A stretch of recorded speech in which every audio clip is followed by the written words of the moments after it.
We come now to our third paper, which will be presented by Chris Green, who, when we started the project, was at Pentecostal Theological Seminary and is currently professor of theology at Southeastern University. His title of his presentation is The Cleveland School and the Impossibility or Possibility That's the possibility. of a Wesleyan Holiness Pentecostalism. Thank you, Chris. Thank you, Jordan. Good morning. So coming from 90 degrees in Lakeland to 90 below here, it's messing with me just a little bit, so forgive me for that. I've changed the title of the paper, which will not surprise anyone who knows me at all. I'm now working with Fulfilling the Full Gospel, the promise of the theology of the Cleveland School.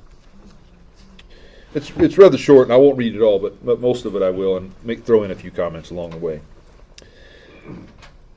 First, the introduction. Ken Archer, who's here today, is in a forthcoming volume, has already sketched the history of the Cleveland School, so I'll not take time to offer my own take on that story. Suffice to say that whatever differences there might be between his account and mine would be negligible anyway. He is right, I think, to see Cheryl Bridges-Johns, John Christopher Thomas, Steve Land, and Ricky Moore as the founding four of the movement, and Church of God Theological Seminary as the heart of that early work. But of course, as he himself acknowledges, their work emerged from a shared conversation with other colleagues at the seminary and peers, both there and in the Society for Pentecostal Studies. So I think it's important to see there's this kind of grassroots conversation taking place that eventually comes out in the publications of Steve and Cheryl and Chris and Ricky that founds what we're going to call the Cleveland School, what has been called the Cleveland School. And as Ken shows in his work, it seems that Amos Young is the first one to refer to the Cleveland School, and then it's been referenced variously throughout the literature since then. Do you remember what year that was? 2000 what? Do you have any idea? It's been at least 10 years, so 10 to 15 years of naming the Cleveland School. So I'm going to leave that history aside for now and talk instead about the theology of the Cleveland School, which is, of course, complicated, and I can't cover all of it, but I want to talk about some of the distinguishing features of this theology. So before I get started, one other note of introduction. As Ken has shown, and Harvey Cox has said as well, it's Steve Land's Pentecostal Spirituality, the publication of his Pentecostal Spirituality, that is kind of the official opening moment of the Cleveland School. It's the seminal Cleveland School text. And the marks of Land's theology, as he articulates it in that book, show up throughout the Cleveland School, even when people move quite beyond his original vision. I want to talk about 6 of those marks, and I'll treat them in this order: retrievalism, Christocentrism, apocalypticism, liberationism, affectivity, and ecumenism. First, retrievalism. A generation ago, Walter Hollenweger, in a bath-breaking study of Pentecostalism, argued that the first 10 years were the heart and not the infancy of the movement. Steve Land, and then after him, the Cleveland School, agrees and seeks to retrieve the theology and spiritual sensibilities of those early years. This is met with criticism, of course, especially by those who want to emphasize the need for the Pentecostal movement to develop, to mature. Mark Cartledge is an example of someone who's spoken against privileging the first 10 years. But as I see it, this need not be construed as an either-or. Land himself wants to strive for a quote-unquote mature Pentecostalism. He simply holds that this maturity will come only as Pentecostals rediscover and redeploy the dynamics that energized the movement at its beginning. Notice, Land is not calling for a simple repetition of the past, although at times he and others in the Cleveland School may be guilty of hagiographicizing that early history. Instead, he is calling for... Maybe. I said maybe. Maybe at times. Instead, he is calling for, in his own words, a revisioning of Pentecostalism, which will not be a replication of the Shearer Schoolhouse or the Azusa Street revivals, even though it will bear a family resemblance to them. The Pentecost Land and the Cleveland School envisions will not be an old movement renewed, but a new movement that draws meaning from and gives meaning to the old. Chris Thomas, through his own work and the work of several of his PhD students, including, among others, Kim Alexander, Larry McQueen, Rick Wadholm, and Melissa Archer, has broadened Land's retrievalism through the practice of reception history hermeneutics. Like Land, Thomas privileges early Pentecostalism, but he does so in a more methodologically and theoretically rigorous way. Some Pentecostals who resist this practice do so not only because they deny the authority of the early spirituality and theology, but also because they hold to a conservative evangelical theology of Scripture, which they, more or less rightly, perceive to be threatened by this retrievalist program. But we should stop for a moment to consider what it is that the Cleveland School wants to do. After all, it is one thing to rediscover the theology of the early movement, and something else altogether to try to reignite its spirituality. Is such a reignition possible? Clearly, many early Pentecostals believed so. They regarded their own movement as the reignition of the first Pentecost. But it seems to me that it would be nearer to truth to say that the modern Pentecostal movements are inspired by the events described in Luke Acts rather than a reenactment of them. So we need not a reenactment of Azusa Street, but another new act of the same spirit. And we need more than the repristinating of early Pentecostal theology. We need a retrievalism that honors the fathers and mothers of our tradition, but also works for our children and their children. We need a theology that can reach at least as far into the future as it does into the past. Now the Christocentrism. Pentecostals are often caricatured as pneumatocentric, if not pneumatomonistic. But the truth is, Pentecostal spirituality and theology, at least as the Cleveland School imagines it, is radically Christocentric. As Steve Land and later Chris Thomas, Ken Archer, Wolfgang von Dye, and others have argued, this is evident in the centrality of the fivefold gospel to Pentecostal theology. Even if early Pentecostals did emphasize the Spirit's presence and power, they did so precisely because they focused on Jesus and his ministry. Jamie Smith is not quite right then when he says Pentecostal theology is the theology of the Creed's third article. At least he is not right as it relates to the original Cleveland School Pentecostals. The New Light controversy and the resultant split of the movement into Trinitarian and Oneness traditions suggest that this early radical Christocentrism was not sufficiently grounded in Trinitarian theology. At least as I read the early material, most of the disagreements could have been avoided altogether with a more robust Trinitarianism. This much is clear. At points, early Pentecostals did talk tritheistically, and in response, others talked modalistically, sometimes unabashedly so. If, then, the Cleveland School wants to resource the early theology, they must find a way to deal with this problem. Otherwise, they concede that the early theology was inherently flawed at the most critical juncture, the doctrine of God. And as a theologian, this I think is the most pressing issue in the Cleveland School, is the doctrine of God. That has not been dealt with, and where it has been dealt with, not dealt with in full. Jamie Smith was wrong about Pentecostals in the Creed's third article, but Simon Chan is right about Pentecostals and the first article. They have not developed an adequate petrology. Why? Because Pentecostals, again including the Cleveland School, have little concern for the immanent life of God. For them, what matters is the economic. We know the God who is with us. There is a strong belief in transcendence, to be sure, but it is a transcendence in, not from, immanence. This is clearest, I believe, in Pentecostal theologies of prayer, which emphasize praise and lament, petition and intercession, but have less regard for contemplation. It is not that Pentecostals have altogether ignored the doctrine of God. For instance, Ken Archer, in conversation with Jürgen Moltmann, Clark Pinnock, Greg Boyd, and others, has made a case for social Trinitarianism and an open view of divine providence, both of which, for him, are needed to make Pentecostal theology intelligible. For my part, I did not take this approach. I would instead argue for a classical view of the divine nature, one that comes closer to Robert Jensen's Trinitarian theology than it does to Moltmann's. But be that as it may, Archer's work opens up a much-needed conversation. Going forward, the Cleveland School needs to develop adequate accounts of the doctrine of God that deal not only with the second and third articles of the Creed and the mission of God, but also with the first article and the life of God with God, within and without creation. Perhaps Wesleyans can help on this front. Now, third, Apocalypticism. What Kesselman said of early Christianity could equally be said of early Pentecostalism. Apocalypticism is its mother.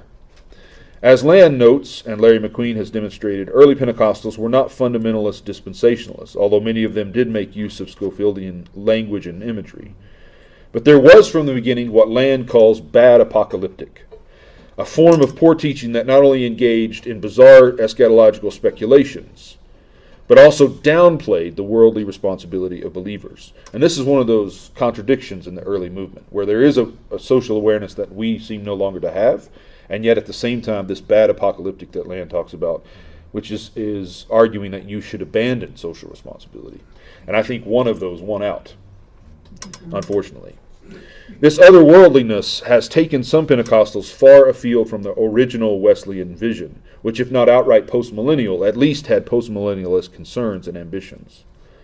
Over the years, this bad premillennial apocalyptic, or at least some of its effects, has spread through various communities within the broader movement, and some in the Cleveland School have followed Land's lead in challenging it.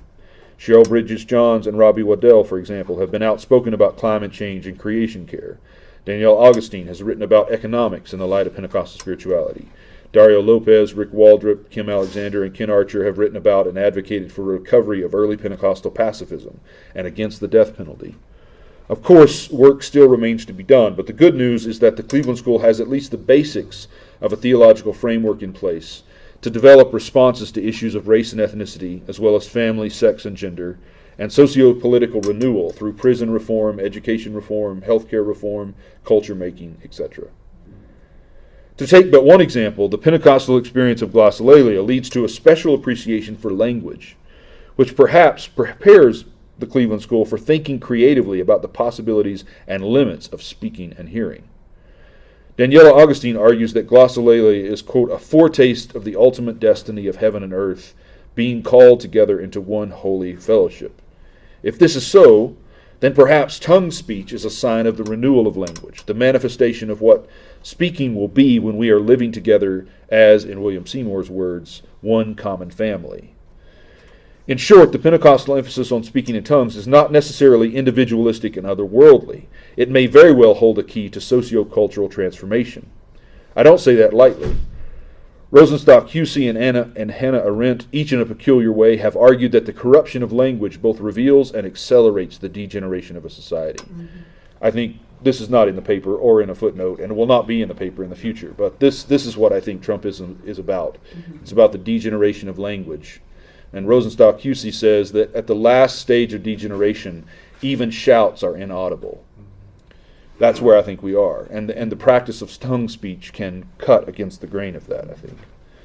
The Pentecostal outbreak of tongue speech is witness to the fact of this degeneration, but is also at the same time a sign that God desires to heal it. In short, tongue speech works both as a sign of judgment and a sign of hope. Liberationism. Cleveland School soteriology, which is Dale Coulter in his recent SPS presidential address, has shown to be Wesleyan in that it's synergistic, personalist, narratival, and liberationist, provides a broad and solid framework for a robust theopraxis, that's Dr. Jackie's term, of social and cultural responsibility.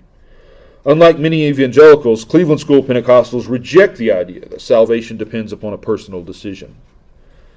Instead, they call for dramatic transformation over time through a series of spirit-prompted responses to God. And here's a quote from Land. Though the earliest Pentecostals certainly understood the meaning of imputation and justification, I'll come back to that statement in a moment, they were more concerned with the impartation of righteousness and sanctification, the transformation of lives, and the empowered mobilization of the church.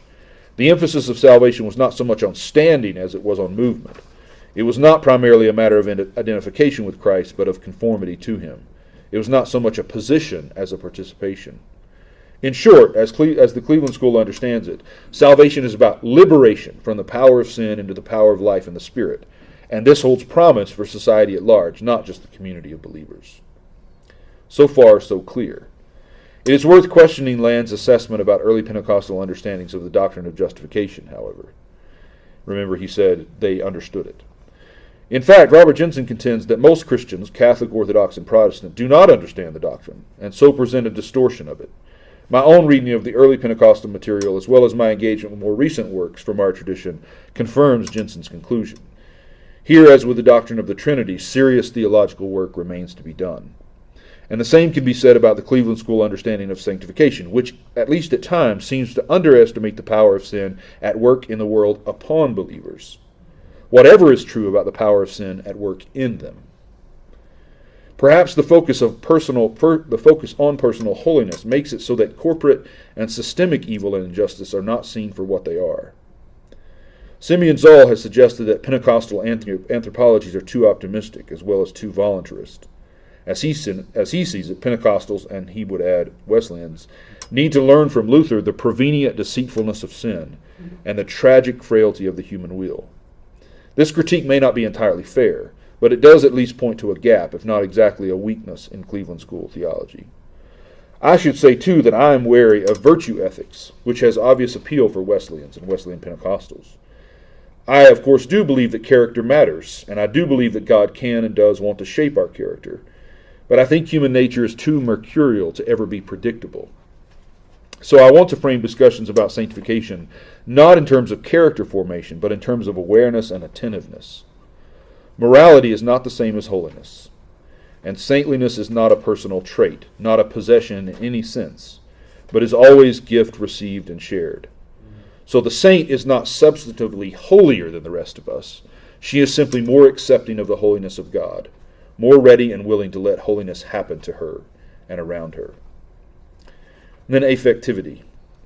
As his book's subtitle shows, the heart of Land's work is affectivity, and here more than anywhere else he is indebted to the Wesleyan tradition. What he says of Pentecostalism could also be said of Wesleyanism, I think.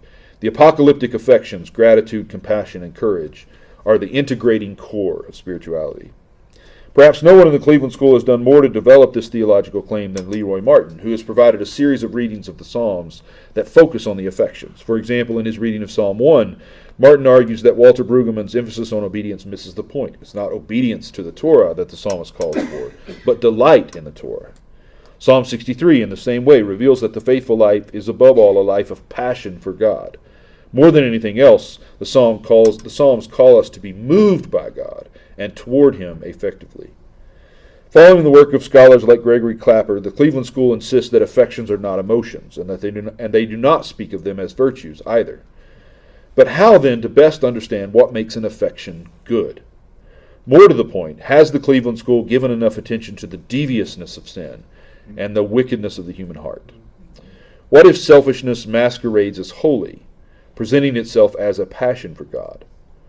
I often ask my students, is it possible to desire God in ways that are not godly? Perhaps just at this point, a deep engagement with Luther's anthropology, Barth's critique of religion, Sarah Coakley's theology of unmastery, Nicholas Cusanus' practice of learned ignorance, or the hard wisdom of the Carmelite tradition is in order. Wolfgang von Die, in his most recent work, argues that Pentecostal spirituality finds its center in the altar call. He is half right, I believe. Pentecostals should see the Eucharistic table as the center of the charismatic altar, and the altar as the boundary of the table. The same goes for Pentecostal theology as well. A charismatic theology that is not also sacramental is too easily triumphalistic and individualistic. A sacramental theology that is not also charismatic is too easily superstitious and clericalized. Focusing then on the table and the altar both at once perhaps can provide the necessary grounding for a liberationist soteriology and affective spirituality. And finally, ecumenism. As Ken Archer points out, Cleveland School Pentecostals think of the word Pentecostal as both a noun and an adjective, and they want to work from that identity and for it. Land's original vision was ecumenical, due in part, I would assume, to the influence of his doctoral supervisor, Don Sayers, and Cheryl Bridges Johns has devoted much of her career to ecumenical conversations. But Chris Thomas and Ricky Moore, the other two of the founding four, have been less concerned with the broader Christian tradition, mostly because they feel they should speak for and to their own tradition. In Thomas's words, the best Pentecostal scholarship is that kind of scholarship that is unapologetic, when we are figuring out what our own categories are and going to work as Pentecostals and not being beholden to other people's categories. But this focus by Thomas and Moore has not kept them from being read by those outside the tradition and appreciated for what they are doing. The Cleveland School understands Pentecostalism as paradoxically related to all other Christian traditions. As Land put it, authentic, that is Wesleyan Pentecostalism, is, and this is the most famous passage in the book, more Arminian than Calvinist in its approach to issues of human agency and perseverance, more Calvinist than Lutheran in its appreciation of the so-called third use of the law to guide Christian growth and conduct, more Eastern than Western in its understanding of spirituality and participation in the divine life. It is both ascetic and mystical, more Catholic than Protestant in emphasizing sanctification transformation more than forensic justification, but more Protestant than Catholic in the conviction that the Word is the authority over the Church and tradition for matters of faith, practice, government, and discipline. Assuming Land is right, and leaving aside the questions of authenticity, it is worth asking whether this theology spirituality that it describes is in fact coherent. An unfriendly critic might say that those who hold such a view are neither Arminian nor Calvinist, neither Calvinist nor Lutheran, neither Eastern nor Western, neither Catholic nor Protestant. In other words, it may be that Pentecostals are not so much holding the middle ground between the various traditions as they are off in left field. Maybe. But I want to argue that Pentecostalism's theological eclecticism, whatever its flaws, inconsistencies, and incoherencies, holds serious ecumenical promise. Perhaps as Pentecostals work toward a fuller, sharper articulation of their beliefs and practices, they will help other traditions find new perspectives on their own beliefs and practices, which then over time can move all Christians toward a wider, deeper unity in faith and in spirit. We can all become first more and then less Arminian, Calvinist, Lutheran, Eastern, or Western, and in the end more Christian. Less Catholic, capital C, and more Catholic, lowercase c. Jensen is right, I believe. Christ's prayer for our unity won't be answered unless we are willing to sacrifice the doctrines and practices most precious to us. What if those of us who have rich theological tradition are like the rich young ruler? What if the only way to follow Jesus is to sell all that we have and give it to the poor? And then a brief conclusion. Just to be clear, the Cleveland School, in my judgment, can be true to the Pentecostal tradition without being sectarian or self-absorbed. It can, as David Hahn and Cheryl Bridges-Johns have insisted, drink from its own wells without refusing the hospitality of other traditions. And given their shared histories, perhaps this hospitality should begin with Pentecostals inviting Wesleyans over for a drink. I was expecting more of a response at that point. Not uncool. I didn't specify, right? Just have them over.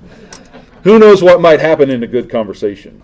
Or perhaps we should have an altar call where we pray for and with one another, and then consummate that intimacy at the Lord's table. My hope is that the futures of Wesleyans and Pentecostals are intertwined for the good not only of the Church Catholic, but also for the good of the world, which is, after all, our parish. There you go.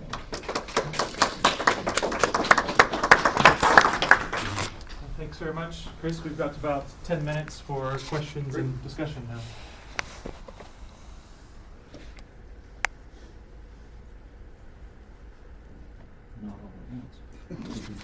I want to start with your call at the end, because I, as of late, have really been dwelling in that sense. And the renewal movement within the Wesleyan tradition, the seedbed, the New Room Conference. And I was at Asbury over the summer getting ready for the New Room Conference, talking to them about tongues, and I kept pushing, thinking they would sit me down, and they kept asking for more. But I remember J.D. Walt, who's over the seedbed group, came to the car when I was leaving, and he said, I think we found the new us. And I know I said to him, I've just been so longing for a new us. I believe the Cleveland School, for all of its great benefits, has not been Wesleyan enough. We have been Pentecostals who maybe happen to have some Wesleyan flavor, rather than maybe Wesleyans who happen to be Pentecostal. I prefer the latter right now, given how Pentecostalism seems to be going to seed in a way that seems quite almost post-Christian, into merging tongues into the rhetoric of Trumpism. So I'm looking for some more embeddedness as of late, and I'm finding that deeper in the Wesleyan renewal movements that seem to be going on. And not that I believe we can offer some things. Sure, I can talk about tongues. I'm happy to that. But for me, the more important thing is, what can they do to save us? And from this lack of a deep grounding, contemplative even at times, into a more place that is a deeper well. Go back beyond the holiness movement into Wesley and into some of those deeper wells, for me, I think is where the Pentecostal movement needs to go. And Azusa, that primal Azusa Street was good, but I just think Anyway, that's what I wanted to just tag in on with you, and I took too long, and I'm sorry about that. I don't know. Amen. I think we're saying much the same thing, Jared. I feel the same way. I think that posture of learning rather than teaching is critical right now for us as a movement. And of course, the irony is the Lord will use us to teach people when we have that posture, but not if we come at it like we have it figured. Right.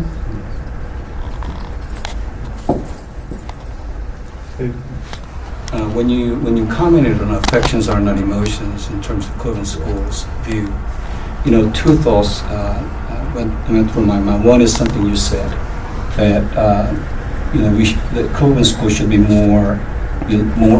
leaning more toward the awareness and attentiveness. In the previous section. And the other thought that went through my mind is the cultural concept of Jung in Korean context, where it is not just an emotion, but it's a deeper emotion. So I would not say affect, as for me, I would not say the affections are not emotions. I mean, affections are emotive. They are emotions, but it's not any emotions, so that we don't, run into the risk of emotionalism. Okay. So deeper emotions that is responsive, that is attentive, awareness, and being aware of the presence of God, so that all that we do is in response to how we are affected by God. Yeah. So there's a deeper understanding of this ongoing, vibrant relationship with God that affects how one is dispositioned in a certain way to respond to the affairs in the world. Yeah, I like that language of the affections are emotive. I think that's very well put. I will say too, and I'll ask all of you to be praying with me. I've been writing lately, and I don't know what it'll be, or if it'll be anything, but about the scandal of the Pentecostal heart. I think what Mark Knoll did for evangelicalism with that book, we need something like that for our movement as it relates to the heart and not the mind. And I think some of it is we haven't rightly understood the depth of effectivity. And so we've come to trust our hearts far too much. And that's what I'm pushing for with that critique from Carmelite spirituality or wherever we're going to find it in the tradition that can push back on some of how overconfident we are that our emotions are in fact carrying us along. But I don't want to do away with emotions in the process. And my response to that is perhaps you should go beyond the Western perspective. Right. That's very on that. If you go Eastern culture, like concept of Jung, for example. Yeah. That's so the mother's longing for the son that's deceased. Yeah. How do you describe it? It's just not any emotion. Hugely helpful. It's a deeper emotion. There are the grammars of emotion that is at work, Excellent. which causes one to act in a particular way in the world. Yeah. Thank you for that, Dr. That's really helpful. Chris, I think you've given some good hints at this, but I wonder if you could talk a little bit more about how Wesleyans and Pentecostals can help one another to be more little c Catholic. Perhaps if the group folks in the room joined formed an ecumenical dialogue group amongst Wesleyan Pentecostals, what should we be working on to help one another? Well, I still think that Steve is basically right. I mean, he said in Pentecostal spirituality that the way for Pentecostals to access the Church Universal is through Wesley. That we go to Wesley and then through Wesley back into the wider tradition. I still think that's basically right. I mean, I think one of the ways that Wesleyans can help Pentecostals is by putting us in touch with that larger Christian tradition. I think that Wesleyans can help Pentecostals too, in that it's an understanding of the church that I think we largely have lost, like an appreciation for the church as church. I think Pentecostals can help Wesleyans in our insistence on the livingness of the living God, right? That God is present and active, and that we can't shy away from saying that. But I think both Wesleyans and Pentecostals need to learn, and maybe this is just because this is what I'm feeling right now and what I'm writing about, so take it with a grain of salt, but we need to learn the ways in which sin has a power upon us, even if it doesn't have power within us. This is what I kept thinking about when you were talking about the full eradication of sin. I think there's something really, really naive about the idea that if you can get sin out of me, sin has no power anymore. I think in some ways what you see with people like the rich young ruler and the Apostle Paul is that precisely because they were not sinning, they were the pawn of the devil, right? They resisted Christ most effectively when they had the least sin in their life. Because there's something about sin's deviousness that is most powerful when we are most sure that we're right. So I think there's a lot to be gained from the tradition of eradicationism and more than suppression of sin. But that has to be coupled with a theology of evil that can recognize what we're up against really. And I don't think Pentecostals have a good sense of that. And that's what I mean by the scandal of the Pentecostal heart. I don't think we realize the ways in which evil delights in our self-righteousness, because there's nothing more powerful than that. And so that's kind of where I am right now, what I'm writing about. So take that with a grain of salt. But that's what I'm thinking. Can I make a comment in response, which for dialogue? I fully agree with Land and Chris that Pentecostals need to have one arm, my language, not theirs, of ecumenical dialogue going through Wesley. But I also would want to point out that Pentecostalism has probably been the most powerful ecumenical movement in Christian history. That those who want to deconstruct Pentecostalism uplift all of our splits, which are there historically. But it's very easy to overlook and miss all of the unifying effects of the movements of the Spirit. And I think there's a different dimension to ecumenism that is at work through the Spirit movements, or whatever label we want to put on them. And I would even suggest that the testimonies I hear coming out of the seedbed movement is that it has largely been empowered by individuals' encounters with charismatics and Pentecostals. Just a comment. Appreciated your paper, Chris. I think that it's important that maybe those here are realizing this, is that this is really one particular vision of Pentecostalism, the Cleveland School. Right. There are other competing visions that are out there that are wanting to articulate, if you will, what it is to be Pentecostal, what it is to have identity, the issue of identity, the issue of theology, the issues of sanctification, whether it means more Calvin or more Wesley. They are out there. But I think, Chris, we have talked about this before, and I think there's a couple things in your paper, and we talked about, I think it might be helpful. The Cleveland School in the U.S. is definitely going to be politically left. Yeah. And it always is politically left, generally speaking, without everyone who participates in that being part of that vision, per se. And that does rub strongly at times at tension points with, say, maybe the Springfield School, the Assemblies of God, which tends to lean more politically right. So I'm not using that in disparaging ways, because you have people in the different denominations that might be more aligned with one vision or the other. And this is why the Cleveland School is, it starts in Cleveland, Tennessee, but it's no longer tethered. I mean, it's beyond that. So anyways, just a couple comments. If you want to follow up with some, help me out. No. I think that's right. Yeah, I mean, We're trying. I do have that, and I said this in the paper, I do have this sense, though, that the way that God often works is by requiring us to lay down. So there's this old sermon by J.H. King, early Pentecostal bishop and missionary, about Isaac and Ishmael. And King's wisdom is that the work of sanctification in our life is first giving up Ishmael and then giving up Isaac, what's most precious to us. And that seems right to me about the spiritual life, that in the future of the Cleveland School may very well be, are we willing, for the sake of the broader move of the Spirit, to submit some of the things that we've held precious? Can we do that? Can we let go of Isaac at all? And can we sell all we have and give to the poor?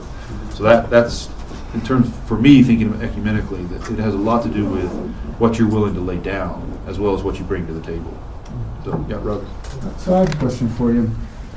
Given those areas, and I can't remember all 6 at the moment that you discussed, which ones do you think would be most helpful in kind of reinterrogating if we were looking to reclaim that social impulse that, say David was talking about taking place in Cincinnati? Yeah. So which theologically, which are the areas that have the most promise for us there? I think far and away is the liberationist soteriology. That we're not decisionists, we're not raise your hand and you're a believer kind of people.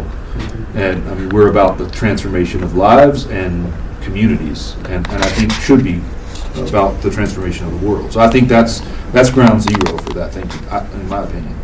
I think retrieval should be a part of that. I mean, it's coming to know stories like David and Luther have told us today, and being able to get those stories out to our people to let them know this is who we are, this is who we've always been, that there's been this impulse for social transformation there. That, like I said, it's been a bit idiosyncratic because there is also an impulse all the way through our movement of pietism and quietism and withdrawal. And I think it's about discerning what to hold and what to let go. But yeah, I think those are the places I would But I go. wonder if that pietism withdrawal, and then your argument for kind of a contemplative Yeah. prayer as it relates Right. to the Right. Father, Yeah. I think it has a lot of connections with That's right. activism too. Yes, and it should. I mean, this is where, I've just forgotten her name, but African-American theologian who says that the future of quietism is contemplation. I mean, the future of activism is contemplation. That And Dorothy Soleil does that Yeah, too, yeah, right? she does the same move. Sarah Copley has a very similar move, right? Yeah, I think that's right as well. So there's a way of integrating that we want, for sure. This way of soaking prayer or praying through, that's not separable from caring for the poor and education reform or whatever else we want to talk about. Thank you very much, Yeah, Chris. thank you. Look forward to continuing these conversations.